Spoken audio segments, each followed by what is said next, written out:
Hey you guys, it's me Sherelle here with LoveLee Hustles, and I decided to switch it up a little bit today and do a new area here at home. So I wanted to come to you guys with some really good information. Make sure you have a notepad, make sure you have a pen, stay tuned. Okay, so as you know, if you've been following me, I currently have an Airbnb that I solely run by myself. I have an LLC for it. It's a legitimate business, but I want more than just working under Airbnb. I wanted something different. I wanted to kind of step out of the box and do some new things with my Airbnb, and I felt like there was potential. And as I went to YouTube University, I found online that there are definitely many different ways that I can utilize my unit that I have that's currently on Airbnb. And it's called midterm rentals. So normally you hear about short-term rentals where maybe people will stay for maybe like 2 weeks up to like a few months. But midterm rentals are a little bit longer than that. Sometimes they start off in between anywhere from like 6 months to maybe a year and a half, just depending on the situation and the length of stay and the need for the length of stay. So next I'm gonna give you all the information you need to know about midterm rentals, what to do, where to start. Let's get into it. Okay, so like I said, I wanted more. I felt like there was more that I could do. I could make more money, and I just didn't know how. So like I said before, I was on YouTube University. And what I learned on YouTube University is that I needed to have a specific niche for what I wanted to do with my Airbnb unit. So one thing you need to have, like I said before, is you need to have a niche and you need to have your target audience. What type of people are you attracting to your business, to your unit? What are you looking to get out of people staying in your unit? Are they staying for an experience? Are they staying because they have nowhere else to stay? Are they displaced individuals due to a natural disaster of some sort, whether it be fire or flood? Could it be a work travel individual that you have staying in your unit and maybe they need to stay for 8 months? There are a lot of different niches you can tap into. So to summarize the first step, make sure that you know who your target audience is and make sure you have somewhat of a niche for your unit and what it is you want to do with it. The next thing you need to do is market. How are you going to get yourself out there? How are people going to know about your unit? You have to market. And online marketing is what I've been doing. I've also been making phone calls, and my next step is to be going door to door. So with marketing, it's very important that you're consistent with marketing. I thought in the beginning that marketing was just you make a call, you send out an email, and you just wait, and you wonder why they didn't respond. Well, no, that's not how it goes. So people are busy. People have lives. You're not the only email coming through their inbox.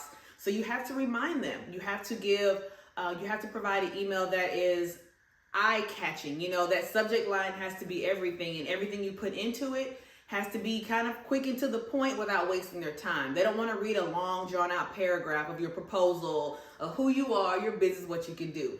I think it's good to go with more like bullet points and kind of tell them how they can benefit from your business and what you can provide for them. Give them options and ideas that they don't even know exist.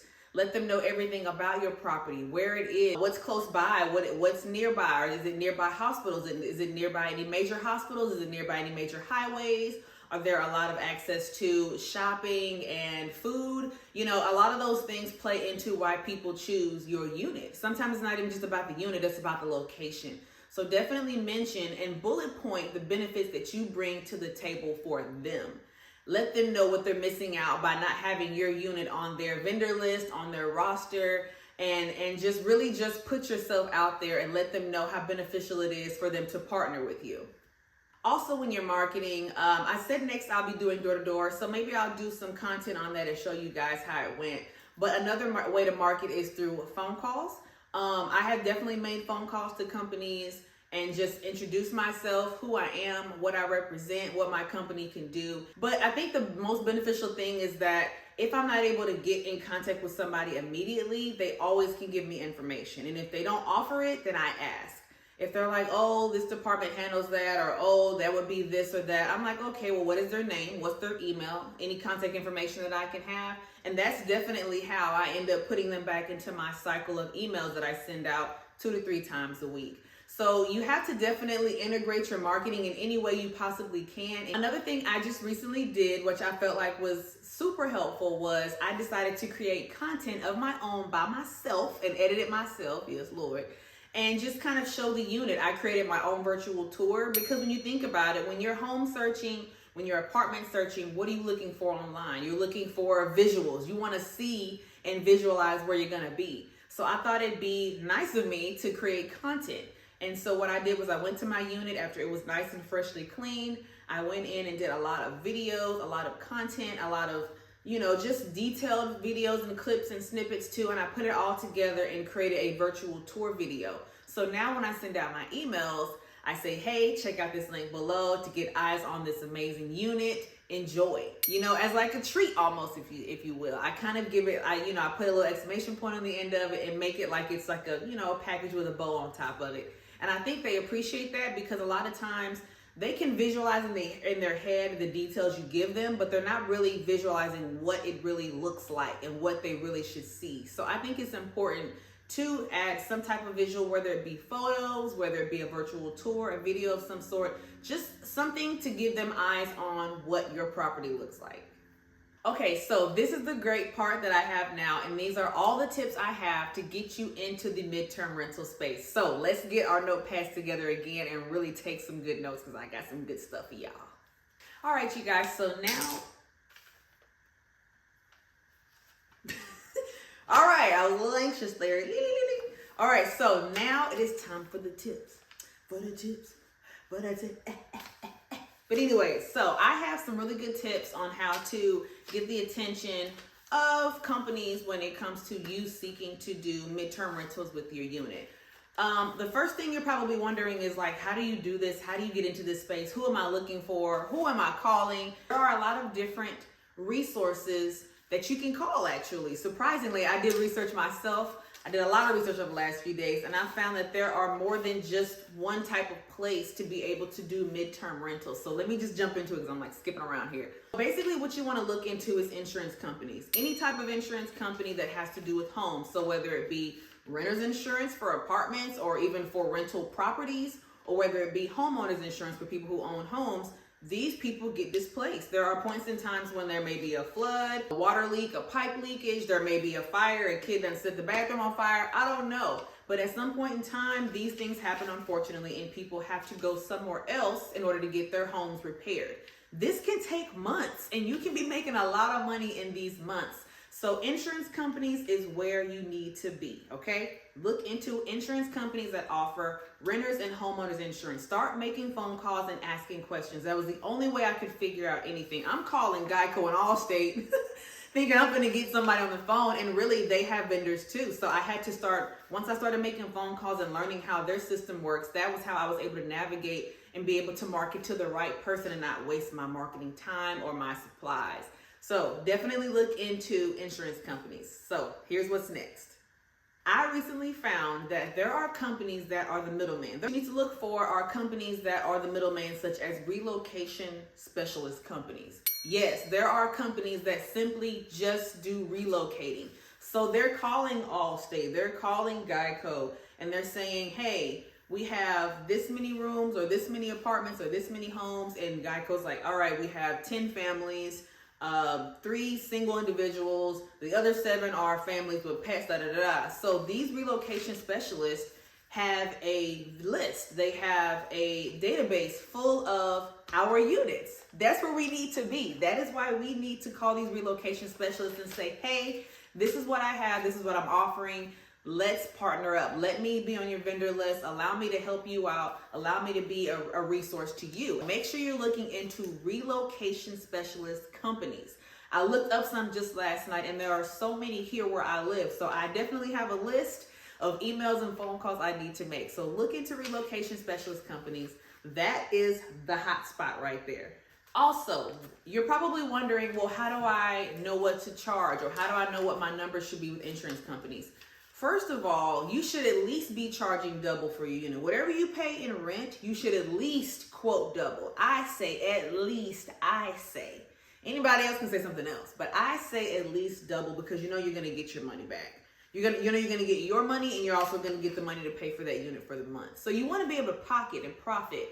But when you're dealing with insurance companies, the number is always gonna be high. And you're gonna lowball yourself unless you have a plan. So what I learned from research is that when you're dealing with insurance companies and they're trying to give you a quote, or they want to give you a number, have your numbers too. They have their numbers. They know what they're gonna pay. They know what they want to pay. They know what they can pay. Do you know what your unit is worth? So what I did was I said, okay, let's do $120 a night times 28. And I think it ended up being like $360 something. If I'm wrong, $3,600, sorry. If I'm wrong, whatever. I'm not a mathematician. But I realized, wow, if I charge by the night to these insurance companies for my unit, I can make 3 times the amount of what I even pay for rent and bills. So it's very, very important that you do this little bit of math and say, okay, this is the unit I have. Whether it be a 1-bedroom apartment or whether it be a 3-bedroom, 2-bath house, what is the value of that apartment or that unit per day? What do you want to charge somebody to stay per day? Do that times 28, and that is your number that you want to give to insurance companies. And if they give you higher, then you take the higher, obviously, but definitely have a number in mind. Make sure you do this little bit of math for your unit. It is very important. Also, when it comes to insurance companies, a lot of times you're dealing with people who may have pets, people who have multiple family members, people who just live to work and breathe every day, and they need to be catered to. If they're being already displaced into another space, right? This is already annoying for them. They're already out of their element. Nothing's normal right now. They're having to change everything in their life. The last thing they want to do is have to worry about their living space. So when it comes to insurance companies, if you're dealing with insurance companies that obviously have people who are displaced, then you want to definitely cater to that in your unit. You want to make sure that your unit provides everything that they need, from toilet tissue to cooking supplies. And then when it comes to dealing with companies who do work travel for nurses or business, individuals, make sure that you're catering to them as well. Make sure that you're purchasing the blackening shade that you can hang up in your apartment. Make sure you get an air purifier. That thing there, I used to work, I used to clean this one Airbnb unit, and she put an air purifier in there. And every time I went into that unit to clean it, I swear to you, they love that thing. It was always moved somewhere else. It was always on and running. I don't know what it is about the air purifier, but people love that thing. So having something like that can really make somebody feel more comfortable. Just catering to the type of people that'll be staying in your unit is what you want when you're dealing with insurance companies. So make sure that you're doing that. All right, you guys, that is it. Those are all my tips. I'm really excited to get into this space. I will definitely be documenting and pushing more content about what I'm doing, the deals I'm making. And my next video I'm going to post is I got my first booking on booking.com. All right, you guys, make sure you check out my next video that I'm going to be posting. I got my first tenant in on booking.com. So I'm going to definitely tell you guys how that went and how they integrate with Airbnb. But thank you guys so much for watching my channel. Make sure you subscribe if you have not.